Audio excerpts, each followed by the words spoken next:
Mwezi wa 6 malaika Gabriel alienda kumpasha habari Mariamu, na zilikuwa ni habari njema kwamba Mariamu utazaa kwa uweza wa Roho Mtakatifu. Na kwa sababu hiyo mwezi wa 6 ni mwezi wa habari njema. Jiandae na wewe kupata habari njema kwa jina la Yesu. Kwenye biashara jiandae kupata habari njema. Kwenye kazi yako jiandae kupata habari njema. Habari mbaya zote zilizokufanya ulie, zilizokuumiza na kukusononesha, mwezi wa 6 hautazisikia tena kwa jina la Yesu. Mwezi wa 6 uwe ni mwezi ambao utasikia habari njema, habari ya kuinuliwa, habari ya visa yako umepata, habari ya barua yako ya masomo imesainiwa. Ninafunga kila habari mbaya hazitatamkwa kwako mwezi wa 6. Habari ya magonjwa haitatamkwa kwako, habari ya hasara haitatamkwa kwako, habari ya madeni haitatamkwa kwako, habari ya kupunguzwa kazi haitatamkwa kwako. Mwezi wa 6 pokea habari njema.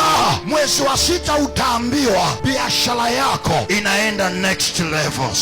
Yale madeni uliyokuwa unadai utaambiwa tunaomba account number ili tukulipe madeni yako. Ile barua uliyofuatilia kwa bosi wako kwa miaka mingi, mwezi wa 6 atakwambia hongera, imepitishwa kwa jina la Yesu. Ile tenda uliyotafuta kwa miaka mingi, mwezi wa 6 utapokea habari njema ya kwamba kampuni yako na jina lako limepitishwa kwa jina la Yesu. Pokea habari njema. Mwezi wa 6 nimekubariki uwe ni mwezi wa habari